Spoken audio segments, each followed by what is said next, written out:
class aftershock of students. And she told me not to say that because it would make her sad. It was going to be okay.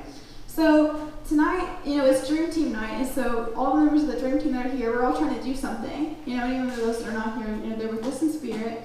So as you guys know, I've been on the Dream Team for a very long time.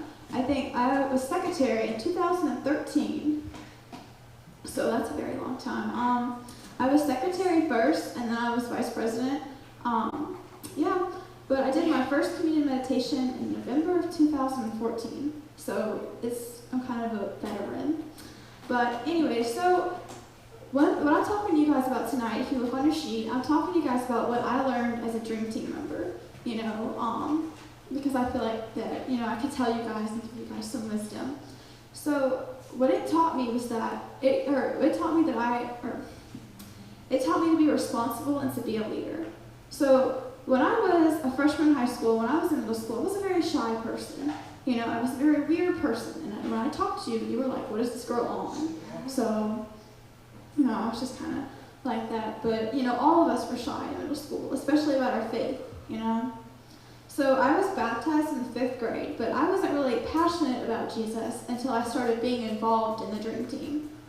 I was that, those people that go to church and they go through the motions, but they're just like, yeah, I like church. But they're not like, yeah, let's go to church. You know what I'm talking about? Yeah? So that's kind of how I was. I'm trying to get y'all engaged. That's kind of how I was. But anyway, so I didn't start being in the Dream Team until Jeremy kind of was like, do it. What happened was nobody volunteered to be secretary in 2013, and so Tori was like, Allison, you can do it. All you have to do is write people's names down and check off if they're here. And I was like, I can do that. And so I ended up doing it, and then Jeremy was like, well, now we need a vice president. And so I was like, okay, I guess I'll do that. But he just kept pushing me, and so now I'm president. He pushed me to do my first devotion, and he pushed me into the worship team, which is another funny story. So as you guys know, I play piano. Well, to get me involved in the worship team, because I wasn't really interested in performing in front of other people or playing or anything, Jeremy at CIY, he pulled me aside and said, Allison, Tori can play the piano, she can play the guitar, she can sing, she's got all that covered, but we need you to play the cajon, which is that little box back there. And so I was like, well, Jeremy, I get stage fright. I can't do anything in front of people. He was like, all you have to do is sit and bang on a box. You can do it, Allison. And so I did it. I was terrified out of my mind, but I did it. Huh? What? I thought I heard somebody say something. I heard somebody say something. Huh? I'm loud? No. Okay. Anyway, so yeah, because Jeremy kind of pushed me and Tori pushed me. It helped me become more spiritually sound and outgoing in my faith, because I was, like I said, kind of shy. Anyway, so basically, to sum up what I've learned, as president, as the Dream Team member, basically, I'm going to say that I've learned that I have a responsibility in Jesus Christ. And I'm going to talk to you guys about what that responsibility is towards. So in Matthew 28:16 through 20, it should be on your sheets. It says, then the 11 disciples went to Galilee, to the mountain where Jesus had told them to go. And when they saw him, they worshipped him, but some doubted. Then Jesus came to them and said, all authority in heaven and on earth has been given to me. Therefore go and make disciples of all nations, baptizing them in the name of the Father, and of the Son, and of the Holy Spirit, and teaching them to obey everything I have commanded you. And surely I am with you always, to the very end of the age. So what that verse is talking about is it's kind of telling you to go do this word called evangelize. And I've talked to you guys about this before. But what that means is you're supposed to go and tell others about Jesus. And so I realized, through being a Dream Team member, that's my responsibility as a Christian. So I'm supposed to go out and tell people about Jesus. Now, I've done that 3 ways. So anyways, but the first little bullet on there, it says I have a responsibility to. The first one is called my church. So I have a a responsibility to tell people about Jesus in my church because I'm up here talking to you guys now. Jeremy expects me to plan stuff, right? Well, like, I kind of helped plan today. I had to start that group chat, and y'all know how group chats can be confusing. You know, Lizzie doesn't get group chats, and so Mary Claire is trying to text her what's going on, and trying to get everybody on the same page can be kind of confusing. And so that's part of my responsibility is organizing stuff like this, because to understand Jesus and to worship Jesus effectively, it can't be chaos, right? So the next thing, so I also have a responsibility to give you guys communion meditations every Wednesday night. And if I am not able to be here or something, I can delegate it out. So sometimes Josh gives it, sometimes Tori gives it, and sometimes Mary Claire gives it. But I have to give you guys, I have to speak to you words of Jesus. And that's a pretty big responsibility. You know, I'm up here right now, kind of nervous, talking in front of a camera that's going to go on YouTube. But I'm trying to tell you guys what Jesus has told me over the years, you know? I've also had to be responsible and be Jesus through my behavior. You know, in church, I can't be acting a fool, you know? Because if not, then the moms pinch you. How many of y'all have ever been pinched by your mother in church? See, Jeremy's back there raising his hand. So, I'm supposed to act like a Christian person, you know, because I am a Christian. You know, I need to represent my church in that way. You know, how many of you guys have heard of the Westboro Baptist Church? Do you think that they represent church as well? No? Yes. What the Westboro Baptist Church is? Okay, so the Westboro Baptist Church, it's this church up in the north, and basically they're the ones with the protest signs that says God hates gays and other slurs that I'm not going to say. And they're all about saying that God hates gay people and they're not welcome in church. And yeah, they say that. And so they're not representing us very well because we just learned that all authority has been given to Jesus, and Jesus tells us to love people, right? You know, so as Christians, we're supposed to represent lovingness, like to be loving in church. You know, and as president, I'm supposed to represent that too. I have to be nice to you guys, even when I don't feel like it. No, I'm just kidding. But I really do. I have to show you love. I have to show you Christ-like love. Very clear. Anyway, so there's this one verse in Galatians that I feel like really encapsulates it. So Galatians 5:13, and that's what I want you to write in your blank under my church. Galatians 5:13. You can summarize it or just write Galatians 5:13. It says, "You, my brothers and sisters, were called to be free, but do not use your freedom to indulge the flesh. Rather, serve one another humbly in love." So serving is a pretty big thing in church. You know, I have to be a servant. I have to have a servant heart. No, I can't go tell Mr. Bradbury, "Hey, Mr. Bradbury, look, I did this cool sermon. Aren't I so awesome?" And tell everybody and then have them be all excited for me. That's not what it's about. You know, I'm talking to you guys about Jesus. You know, I'm supposed to be humble and I'm supposed to serve. You know, and that means helping out on Wednesday nights. That means coming to youth events and being there for you guys. That means helping Jeremy sometimes. So anyways, the next thing that I've learned that I have a responsibility to through Jesus, like as a Dream Team member, is I have a responsibility to my friends. So, how many of you guys have a best friend? Shout out some best friend names. One more. Alex. Stephanie Joyce. Brittany. Oh, Ben. suck. Ben? That's my imaginary friend. Well, okay. I'm telling them. Jordan, yeah, y'all got lots of TJ. friends. TJ, yeah. Do you guys love your best friends? Yeah. Do you guys want the best for your best friends? Yeah. How many of you guys have like 20 best friends? No. No. I have one friend. I can read Pretty all long. my friends. See, yeah, best friends are awesome, right? And how many of your best friends that y'all just named, how many of them are Christians?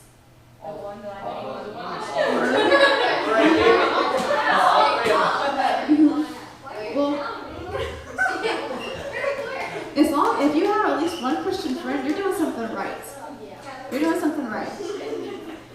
So, being a Christian friend, like, I've learned that I have to be a Christian friend to my friends, but I've also learned that I need to have Christian friends for when I'm not feeling so nice, when I'm not feeling so kind, and I'm not feeling so patient. And when I don't really know what to do, it's nice to have Christian friends to go towards. When I don't know what to talk about for Wednesday night, sometimes I'll be like, oh, hey Shelby, what do you want to hear about tonight? And sometimes she'll just tell me what's going on in her day, and it'll really help me say, maybe I can help these people in these ways. Maybe I can tell them about this that God says in the Bible. It's really nice having friends that to help keep you wise. And so, although not all of your friends should be Christian, because we just learned that God calls us to evangelize. So if all of our friends are Christians, we need to make some new friends. But it's great to have those Christian friends that you can lay back on, but it's even more important to be a Christian friend for your friends. So, also, going along with that, having Christian friends, it helps keep you accountable. I've learned that I need my friends to keep me accountable. I have a responsibility to my friends to keep them accountable. Because sometimes when I'm feeling really angry, and I want to be like, I don't care about your life, you have to be like, Allison, you do care about my life. Sometimes we're just like, those days when you're having a bad day, and sometimes your media friends, they need to keep you accountable, and I need that sometimes. So I've learned, how great those can be. There's a verse in Proverbs 13:20, and that's under your second bullet. And it says, walk with the wise and become wise, for a companion of fools suffers harm. So what that means is, if your friends are acting a fool, because how many of you guys have friends that sometimes do crazy things they probably shouldn't? Yeah? That means that you should surround yourself with wise company. That doesn't mean have perfect Christian friends, because there are no perfect Christians, but it means that you should try and be wise for them. If they come to you asking for advice, if they be like, this girl's getting on my back, don't be like, stick her, be like, let's pray for her. Give some Christian advice. Okay, be a Christian friend. Alright, and the last thing that I've learned that I have a responsibility towards are to strangers. I have a responsibility to strangers to be Christian, to go through Jesus and be a leader in my faith.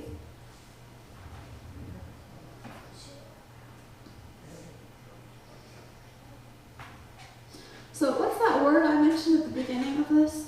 It starts with an E? Evangelize. Yes. So evangelizing means telling people about Jesus. Now, telling people about Jesus, people doesn't mean the best friends that already know Jesus, right? Everybody else is good. It means everybody else. It means new people. So every time I think of the word evangelize, I think of one person in our church. Can you guess who it is? Bradbury. Bradbury, yes. Do you guys know why? He's always talking about God. Hmm? He's always talking about God. He's talking to somebody different about God every time. I went to the beach with the Bradburys over the summer, and Mr. Bradbury left all of our family to go walk by the pier. He came back and told us the stories about all the couples he met and the people he met fishing. I'm like, well, what were their names? Something like Teresa, He couldn't remember their names, but he remembered their conversations. And Mr. Bradbury is, 70? If he can go out and talk to people, he is 70, right? 76. So, wow, 76. He looks good for his age, though. He's 76 years old. If he can go out and be like, hey, I'm a pastor. How you doing, man? That's it. How you doing? How you doing? If he can do that, then we can talk about that. Because sometimes, like I said earlier, I'm shy. Sometimes I don't really want to go talk to people I don't know. Sometimes I'm in a bad mood and I'm just like, don't talk to me.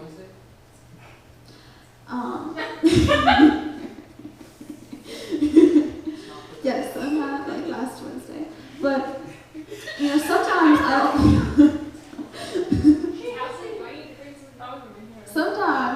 Sometimes it's hard to talk to strangers. How many people, how many of you guys, when you're in a new class, when you start a new school year, how many of you guys are nervous about meeting new classmates and making sure you have a friend in the class? I know, I am. I'm a really talkative person, so I don't really get nervous. Yeah, Catherine is.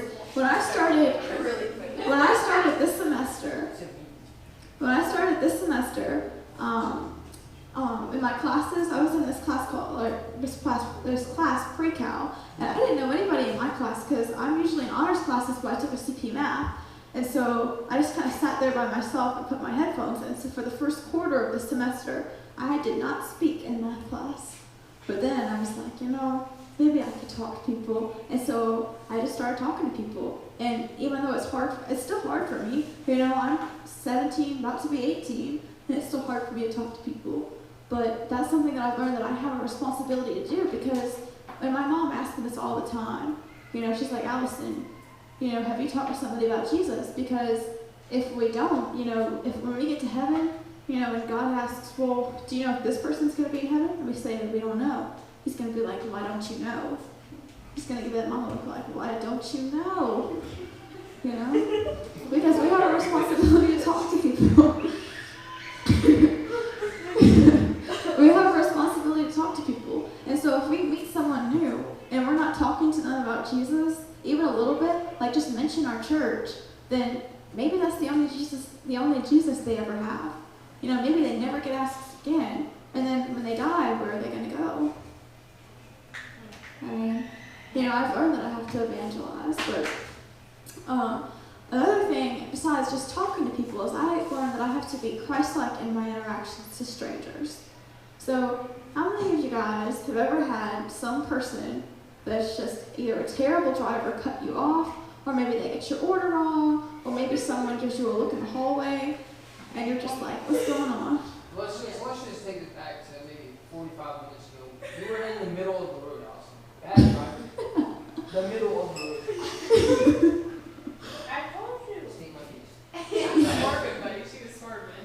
In the middle of the road. Yeah, my mom was dead. Besides my driving, Right? it's not like either. Like 5 hours ago, we were going down the road, and there's no big car sitting in the road with its lights on, and we were still going. I'm like, Allison, you're like, oh. But there's worse. Yes, maybe I'm not the most attentive driver, but that's not the point. But, my point is that you guys get annoyed with people you don't know, right? Now, you get annoyed with people you do know, but when you get annoyed with people you don't know, you don't feel a responsibility to act a certain way. If some random person comes up to you and, you see them give you a look like, what's she wearing? You're not going to be like, your outfit looks nice. You're going to be like, excuse me?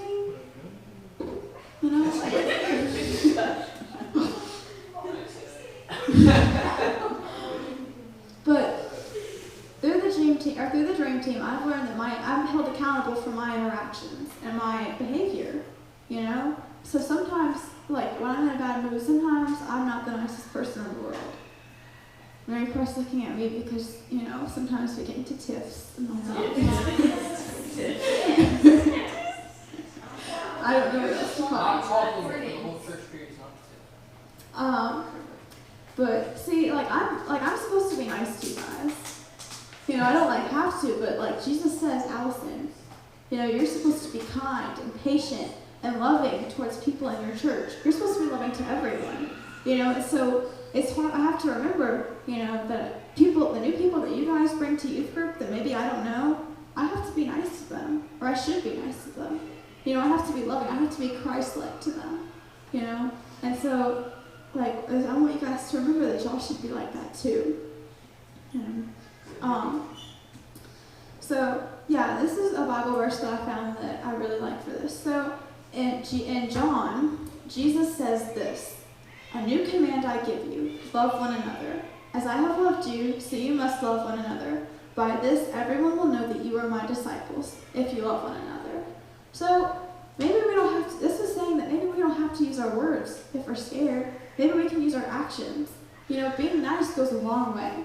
Do you guys ever remember random acts of kindness that people have done for you? Yeah? Maybe from years ago. I remember freshman year, I was having a really bad day and I was about to cry, and somebody gave me $1 for the snack machine. I don't remember who it was, but it made my day, and it made me feel a whole lot better. Maybe they gave me their lunch money. I don't know, but it really helps me. I remember this. I put $2 in the snack machine and never gave it back. That was pointless, Josh. Yeah, so. Anyway, Yeah.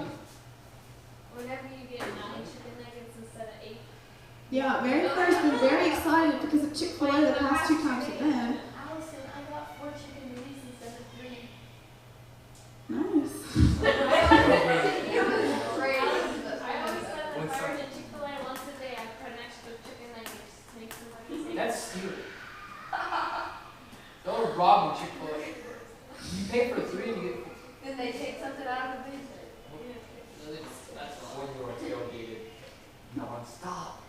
Yeah, when people are tailgating you, you have to remember that you need to be nice to them. But yeah, so loving one another, like through our actions, is very important because love can make the difference in someone's life. Maybe you guys have friends in bad situations. Maybe their home life's not great, or maybe their school life's not great, or maybe they're just not doing great. Showing them love and showing them kindness when other people aren't can make a big difference for them. We're supposed to be Jesus. The best thing I saw was this paraphrase of the Bible verse, and it was like, do like Jesus do. And that is my life motto. Do like Jesus do.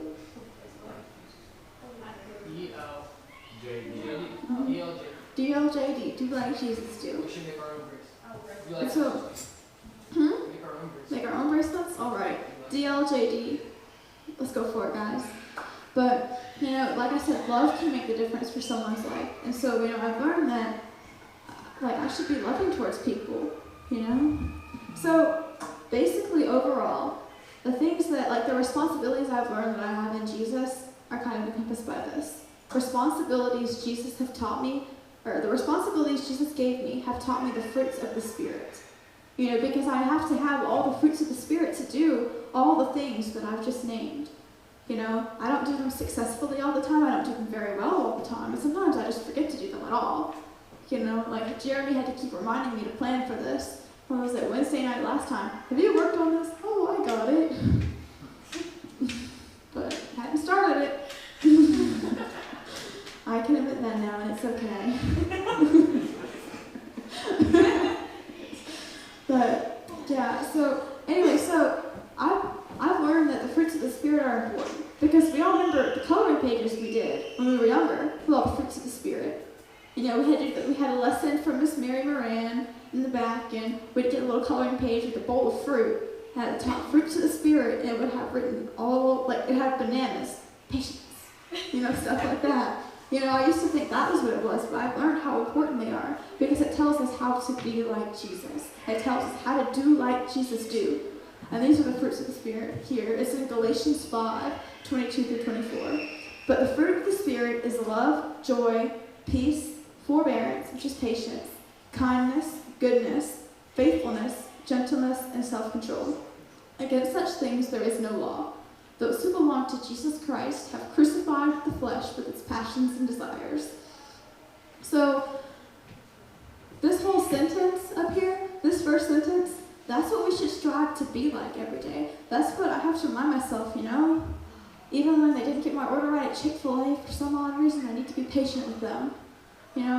Maybe I'm thinking, okay, I need to have self-control and not just yell at Aaron Claire, Maybe I need to be loving, when Tori drives with me in the back of her truck, screaming like a maniac, because that did happen. I was in the bed of her truck and she drove off on the highway. She did, and I had to She did that. And so, these qualities are very important because when you have a friend or a church or a stranger that's like this, or maybe you're that friend and you're that member of the church and you're that stranger that has these qualities, you can make the difference for someone else. I hope that I've been like this, but I haven't always been like this as a Dream Team member. And I hope you guys are trying to be like this. I know a lot of you guys have these qualities, but sometimes it's hard, But I've learned how important these qualities are as a Dream Team member. So to close this out, I just want to say thank you to all of you guys, for letting me be your president. Because it's been a long ride since freshman year of high school. I was 13 and now I'm 17, about to be 18. And so I've had a lot of fun doing this. Maybe you're bored by me talking sometimes, and maybe I'm too quiet for you to hear, and maybe you're thinking, what is this girl talking about? She's rambling in circles, but I like doing it. I like to pray to God, and I like to have him speak things to me so I can give it to you guys. This is fun. I was nervous at first, but now I'm just rolling with it. But I just want to say thank you to all of you. I want to say thank you to Brittany and Jeremy and Tori and Destiny for pushing me to all this. And Josh too, I guess. But yeah, so what I've learned as a Dream Team member is I need to do like Jesus do. And I would encourage all of you guys to do the same thing if that's what God's calling you to. You know, follow his call for you. You know, and that's pretty much it. So, Tori, will you please close us out in a word of prayers? But I'm going to call the Dream Team members up, the ones that are here. Some couldn't come tonight because of other things going on. But we'll start with Mary Claire Sherman. Oh, come on up. Now, Mary Claire is our Vice President of Planning. This semester, she put together some really, really fun activities for her, and I'm very proud of her. I can't wait to see what she does next semester. The first one got 2 people in.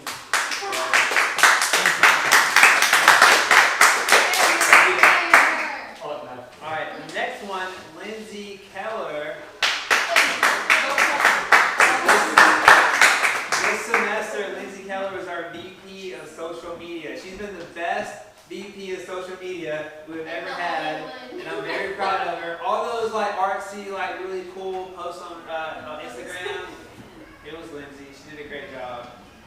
I think that's the perfect role for her. Next up, we got VP of Productions, Joshua Hurley. Josh is always in charge of setting up communion and taking it down, making sure the youth room look good. And let me tell you, no one can set up and take down communion like Josh. Allison tried.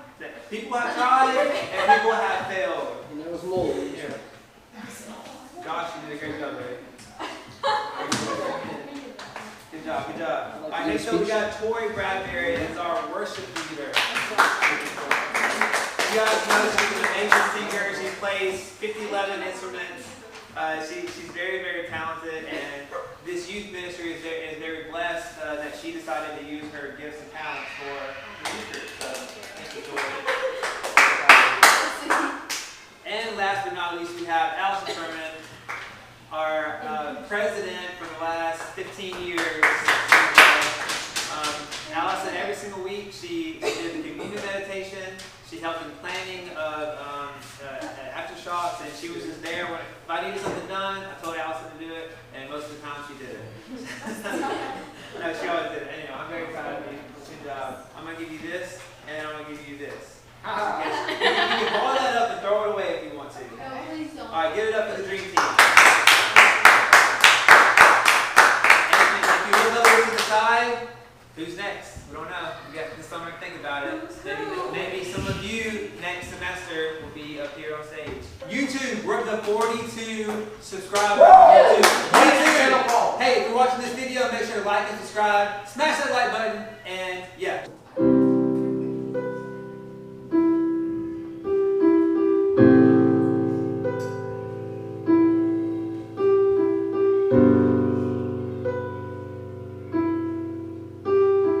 Thank